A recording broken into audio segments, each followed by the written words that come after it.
विधानसभा budget सत्र का आज आखिरी दिन है और आज जो है वो बजट सत्र के 16वीं बैठक आज होनी है और इस समय चल रही है 16वीं बैठक। और इसके साथ ही विधायकों द्वारा अपने क्षेत्र से संबंधित कई मुद्दे सत्र में उठाए गए, सत्र में लाए गए। बजट भी पेश हुआ, बजट पारित भी हुआ। कई सारे विषयों पर जो है हंगामा भी सदन में देखने को मिला। ऐसे ही विभिन्न विषयों पर चर्चा करेंगे। हमारे साथ खास बातचीत के लिए मौजूद है नूरपुर से विधायक रणवीर निक्का जी। सबसे पहले आपका स्वागत है निक्का जी। नमस्कार, धन्यवाद, बहुत बहुत धन्यवाद जी। जी निक्का जी, सबसे पहले तो हम जानना चाहेंगे कि अपने क्षेत्र के मुद्दे, क्योंकि नूरपुर बॉर्डर एरिया के साथ लगता क्षेत्र है और सबसे बड़ी बात है कि वहां पर कई ऐसे जो मुद्दे हैं जो बिल्कुल चाहे हम राज्य के हित की बात करें उससे संबंधित मुद्दे पड़ते हैं। कैसे मुद्दे, किन मुद्दों को जो है मुख्य तौर पर आप सदन में उठा रहे हैं? सबसे पहले तो मैं आपके चैनल के माध्यम से पूरे देश भर के भारतीय जनता पार्टी के कार्यकर्ताओं को बधाई दूंगा। आज भारतीय जनता पार्टी का स्थापना दिवस है। पूरे देश भर में कार्यकर्ता हर बूथ पे अपने पार्टी को दिवस को मना रही है, खुशियां मना रही है। मेरी ओर से सभी को बहुत बहुत बधाई, शुभकामनाएं। आपके बात का मैं आगे जरूर सवाल का जवाब दूंगा। हमारा क्षेत्र पंजाब के साथ सटा हुआ है, बाउंड्री एरिया है। कई डिस्प्यूट वहाँ पे आए दिन देखने को मिलते हैं। क्योंकि सबसे बड़ी बात कहें, सबसे पहले आदमी सुरक्षित होगा तो जीवन जिएगा। तो हमारी युवा पीढ़ी जो नशे में ग्रस्त हो रही है, पंजाब की ओर से बहुत सा नशा हिमाचल में प्रवेश कर रहा है। तो हमने बात भी उठाई, मुद्दा भी रखा विधानसभा में भी, और जब भी हमारी विधायक प्रायोरिटी की बात हुई उसमें भी हमने बात रखी कि अपने देश को अपने प्रदेश को बचाने के लिए, हम अपने युवाओं को सुरक्षित रखने के लिए वो किस तरह आगे बढ़े, अपने प्रदेश को कैसे आगे लेके जाएं, अपने परिवार को कैसे आगे लेके जाएं, उनको नशे से बचाना होगा। तो हमने बात जरूर रखी माननीय मुख्यमंत्री सुखविंदर सिंह सुक्खू जी के आगे कि जिस तरह हमारा वहाँ पे बॉर्डर का एरिया है, पुलिस जिला, वहाँ उसकी भाजपा सरकार के द्वारा घोषणा हुई, वहाँ पे स्टाफ की कमी थी, वो बात हमने रखी। फिर वो बात रखने के बावजूद वहाँ पर जो स्टाफ है वो पूरा भी तकरीबन किया गया। और बाउंड्री का एरिया है हमारा, वहां से नशे के ऊपर रोकथाम होगी तभी हमारा प्रदेश बचेगा और हमारे युवा नशे से बचेंगे। एक बात आपके चैनल के माध्यम से मैं कहना चाहूंगा, सरकार अगर पूरा ध्यान दे कहां से नशा आ रहा है, छोटे छोटे जो यहाँ पर सप्लायर हैं उनको पकड़ा जाता है और धरातल तक हमारी पुलिस वहां पर पहुंचे कि कौन सरगना है जो बड़ा, जो हमारे प्रदेश को खोखला कर रहा है, हमारे युवाओं को खोखला कर रहा है, उनके ऊपर पैनी नजर रख के उनके ऊपर बड़ी कार्रवाई करनी चाहिए। चलिए, नशे से संबंधित आपने बात कही। एक और विषय है, क्योंकि इससे पहले मैं भी काफी आपके क्षेत्र में जो है वो रहा हूँ। हमने चुनाव के दौरान भी जो है वहाँ पर कवरेज दी है। तो आपके क्षेत्र में एक खास बात देखने को मिलती है, चाहे वो नूरपुर है, इंदौरा है, फतेहपुर है या अन्य जो क्षेत्र है कई, वहाँ पर ट्रैफिक के जो रूल्स है उनकी अवहेलना दिखती है। हेलमेट्स नहीं लगाए जाते हैं या और भी कई सारी चीजें देखने को मिलती है। क्या उन पर भी कार्य किया जाएगा? बात ऐसे है, पुलिस जिला बन गया, पुलिस नशे के ऊपर चौकसी रखेगी और उसी के साथ साथ जो ट्रैफिक, जो हमारे टू व्हीलर व्हीकल हैं चाहे फोर व्हीलर व्हीकल हैं, उनके ऊपर भी नजर रखेगी। हमारा एरिया पंजाब के साथ है, एक राज्य पंजाब आ गया, दूसरा राज्य हमारे JNK आ गया, जम्मू का आ गया, और साथ में हमारा हिमाचल आ गया। हमारा बाउंड्री एरिया, कुछ लोग आते हैं जिनको जानकारी हिमाचल के नियम और कानून की नहीं रहती, उसके ऊपर समय समय पर पुलिस कार्रवाई करती है। और भी जिस तरह चिट्टे के लोग आ रहे हैं, वहां पर हमारा जो बाउंड्री एरिया है वहां पर आजकल CCTV कैमरे लगाए जा रहे हैं, उनके तहत जो ओवर स्पीड चलने वाले हैं उनके चालान होते हैं। बड़ी सुविधा जो है, ऐसे ऐसे कैमरे लग गए हैं कि ओवर स्पीड वाले का जो चालान होता है तो मैसेज उसके फोन के ऊपर आ जाता है, तो उसको समय के अनुसार उस चालान को नहीं भुगतना या ना भुगते तो उसकी आरसी जो है उसको रद्द किया जाता है। तो ऐसे ऐसे कई कानून आ गए हैं और लोग उन कानूनों की रक्षा भी कर रहे हैं, उन कानूनों को देखकर अपने जो यातायात नियम है उसकी पालना भी कर रहे हैं। चलिए, देखिए, जब भी नूरपुर का नाम आता है या लोअर हिमाचल के उस एक बाउंड्री वाले एरिया का नाम आता है, तो कई ऐसे मुद्दे दिखते हैं, जैसे खनन माफिया से संबंधित कई मामले सामने आते हैं लगातार, और काफी बार देखने को मिलता है कि खनन माफिया सक्रिय है, पुलिस द्वारा रेड भी की जाती है, लोगों को पकड़ा भी जाता है, लेकिन उसके बावजूद भी जो है ये कार्य नहीं रुक रहा है। किस तरह से इस पर नकेल कसने का कार्य करेंगे? जिस तरह हमारा दरिया है, ब्यास रिवर है हमारी, हिमाचल प्रदेश से मनाली से होकर चलती है और आगे जाकर वो हमारे ही इंदौरा विधानसभा क्षेत्र से होकर पंजाब में वो चली जाती है। हमारा बाउंड्री एरिया है। जिस तरह हम अगर अपने चक्की दरिया की बात करें तो वो चुवाड़ी से होकर, जिला चंबा से होकर, वो भी सात बाउंड्री के गुजरते हुए पंजाब की ओर चले जाती है। तो दोनों एरियो में क्या रहता है, पंजाब की ओर भी स्टोन क्रशर स्थापित है, हिमाचल की ओर भी है। हिमाचल की ओर हर जो स्टोन क्रशर है, मैंने पहले भी बात रखी है कि सरकार द्वारा मान्यता प्राप्त उस एरिया की होती है। वो माइनिंग का एरिया जहां पर उसकी जॉइंट इंस्पेक्शन करके पूरी सरकार द्वारा उसकी स्वीकृति मिलती है, तो वो वहां पे खनन करते हैं। और पंजाब के एरिए वाले भी वहां पर उनकी ऑक्शन होती है, उनको मशीनों की परमिशन मिली हुई है, वो भी बाउंड्री एरिया है पूरा, उसकी जो बाउंड्री है वो स्थापित नहीं है। तो कई बार इधर उधर का मामला हो जाता है, तो वो माइनिंग मशीनों के द्वारा करते हैं। हमारे हिमाचल में जो लेबर के द्वारा अलाउ की गई माइनिंग है, और हिमाचल इंडस्ट्री की भी मैं बात करूं, क्योंकि हम भी जुड़े हुए इंडस्ट्री के लोगों के साथ, हिमाचल इंडस्ट्री की अगर बात करें तो हिमाचल की इंडस्ट्री ने भी सरकार से मांग करी है कि 3 फुट तक की परमिशन हिमाचल के जो हमारे लेसी हैं, जो कॉन्ट्रैक्टर हैं, उनको दी जाए, ताकि जो बार बार कई बार ब्लैकमेलिंग आती है, कोई गांव के लोग ब्लैकमेल करते हैं, कोई और लोग अन्य ब्लैकमेल करते हैं कि मशीन की परमिशन नहीं है, चाहे वो रॉयल्टी हर महीने 8 से 9 लाख रुपया पर महीने सरकार के खाते में डाल रहे हैं, मगर परमिशन ना होने के कारण उनके ऊपर एक अटैक लगता है कि ये चोरी कर रहे हैं, अवैध खनन कर रहे हैं।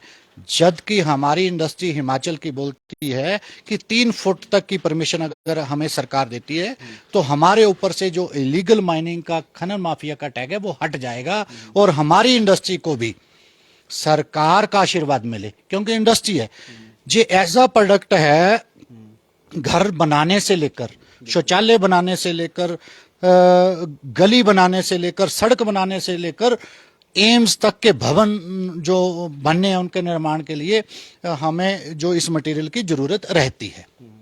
चलिए, आप कांगड़ा जिला से आते हैं। कांगड़ा जिला को बांटकर कई जिले बनाने की बात काफी समय से उठ रही है। जब भाजपा की सरकार थी उस समय भी प्रदेश में ये मांग उठी थी। बात करें नूरपुर की, नूरपुर को भी अलग जिला बनाने की बात की गई है, हालांकि उस समय की जयराम सरकार द्वारा पुलिस जिला उसको बना दिया गया। कितना समर्थन करते हैं आप इस बात का कि नूरपुर को जिला बनाया जाना कितना महत्वपूर्ण है? देखो, अगर विकास की राह पर चलना हो, तेज गति से हमने काम को आगे बढ़ाना हो, हमारा बड़ा जिला है कांगड़ा। देश भर में 2 ही जिले ऐसे हैं, एक हमारा जिला कांगड़ा और एक वाराणसी। बहुत बड़े जिले हैं।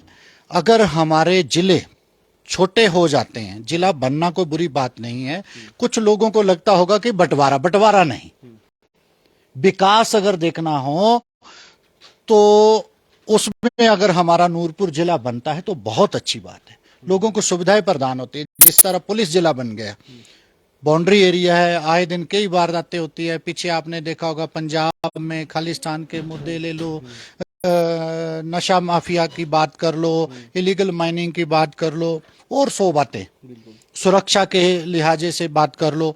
तो अगर हमारा वहां पर पुलिस जिला बना है, राजसभा जिला बना है, तो हमारा एडमिनिस्ट्रेशन जिला अगर वहां पर बनता है तो विकास कार्य को और तेज गति मिलेगी।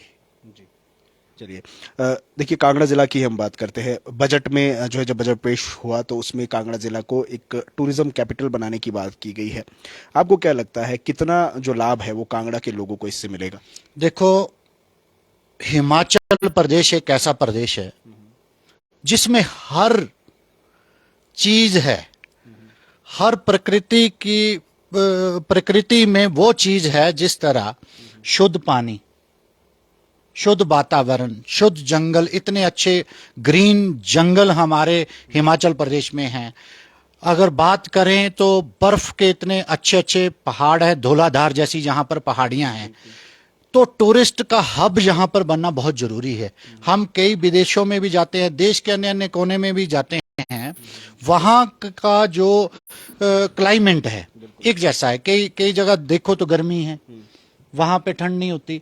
हमारे हिमाचल प्रदेश में एक ऐसी चीज, पानी, स्वच्छ पानी, नदियां, तालाब, सरोवर, जंगल, पहाड़, बड़े बड़े जहां पर धौलाधार के पहाड़, आइस, तो यहां पर टूरिज्म का ऐसा हब बन सकता है। मैंने पहले भी बात करी, सदन के अंदर भी बात करी, अगर गोवा में हमारा इतना टूरिस्ट जाता है तो वहां पे क्या है, समुद्र का पानी और गर्मी, लोग उसका लुत्फ उठाने के लिए वहां पर जाते हैं। अगर दुबई में लोग जाते हैं तो क्या है, वहां पे रेत है, कंक्रीट के वहां पर जो है बड़ी बड़ी बिल्डिंगें हैं, और वहां पे इतना टूरिस्ट जाता है, उसका भी कोई कारण है। वहां पे हम गए थे पीछे अपने फैमिली के साथ टूर के दौरान, वहां पे एक बहुत बड़ा शॉपिंग मॉल है। मॉल के अंदर उन्होंने डुप्लीकेट बर्फ जमाने का भी वहां पर वो बनाया हुआ है अंदर, बच्चों को खेलने के लिए स्केटिंग तक की वहां पर वो की हुई है अपनी, जो कहते हैं कि उनका जो योजना है वहां पे। तो हिमाचल प्रदेश में तो नेचुरल है, वो देखो ना, एक बड़े से मॉल के अंदर आर्टिफिशियल बर्फ जमाकर बच्चों को लुत्फ दिला रहे हैं स्केटिंग के द्वारा। बाहर निकलो तो गर्मी, अंदर देखो तो ठंड। तो हिमाचल प्रदेश में जिला कांगड़ा में अगर देखा जाए तो बहुत से अच्छे पहाड़ हैं, स्केटिंग का भी अच्छा बन सकता है। जिस तरह मनाली की बात करो, डलहौजी की बात करो, तो बहुत से अच्छे अच्छे यहाँ पर, इतने अच्छे यहाँ पर वैली है। तो टूरिज्म की ओर अगर हम बढ़ावा देते हैं तो हमारी जो सरकार कहती है कि आर्थिक बोझ के नीचे हम दबे हैं, हिमाचल अपने पांव पे खड़ा हो सकता है। टूरिज्म हब अगर जहां पर बन जाता है, लोगों को वन टाइम, वन विंडो, अगर जहां पर लोगों को परमिशन मिल जाती है कार्य करने की, जैसे भारतमाला के प्रोजेक्ट आए हैं, रोपवे बन रहे हैं, बड़े बड़े होटल्स बन रहे हैं, तो लोगों को सुविधा अगर मिले तो हिमाचल की इनकम यहां से जनरेट हो सकती है। लोगों को, नौजवानों को रोजगार भी यहां पर मिल सकता है, और दो पैसे भी कमाकर हमारी सरकार जो आर्थिक बोझ के नीचे आगे उभर सकती है। और ऐसे ऐसे पहाड़ हिमाचल प्रदेश के अंदर हैं जिनके अंदर इतना खनिज छुपा हुआ है, थोड़ा सा प्रयास करने की देरी है। जिस तरह आज प्रधानमंत्री श्री नरेंद्र मोदी जी सुबह भाषण में बोल रहे थे कि कोयले से हमने इतना जो बजट, जो इतना इतना रेवेन्यू जनरेट कर लिया जो आज दिन तक कभी नहीं हो पाया। जमीन के अंदर क्या है, सरकार कैसे आगे बढ़े, हमारा देश कैसे आगे बढ़े। हिमाचल प्रदेश में भी ऐसे ऐसे बड़े बड़े पहाड़ हैं जहां पर सीमेंट की खदानें हैं, सीमेंट निकल सकता है, स्लेट निकल सकता है, माइनिंग के द्वारा पैसा इकट्ठा हो सकता है। जिस तरह बड़े बड़े रोड की कटिंग होती है, वहां पे मटेरियल उठा के नीचे गिराया जाता है, तो उस मटेरियल के अंदर ही रेवेन्यू जनरेट हो सकता है। पहाड़ को काटते हैं, पहाड़ के अंदर क्या है, पत्थर है, उसको काट कर उसको उसका उसका फिनिश गुड तैयार करके उससे भी पैसा जो है तैयार हो सकता है। बड़े बड़ी झीलें हैं हमारे यहाँ पर हिमाचल प्रदेश में। अगर फिश पालन की बात करो तो फिशरी से इतना पैसा यहाँ पर जनरेट हो सकता है।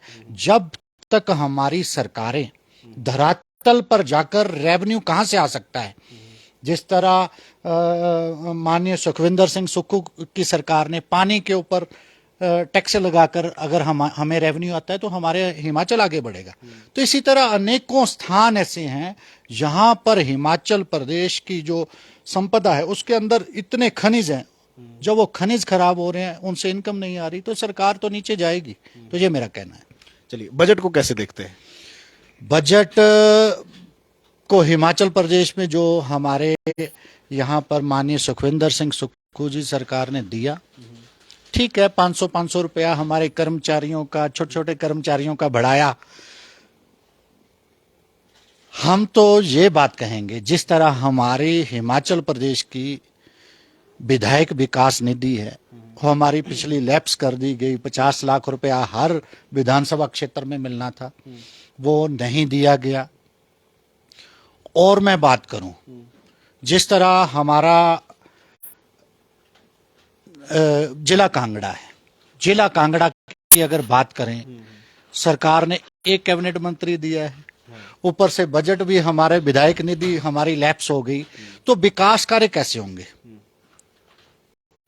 हमारे विकास कार्य तभी होंगे जो हमें पंचायतों के विकास कार्य के लिए, हमारे डीसी ऑफिस में जो विकास कार्य के लिए जो फंड दिए जाते थे, उनको सभी को वापस ले लिया गया।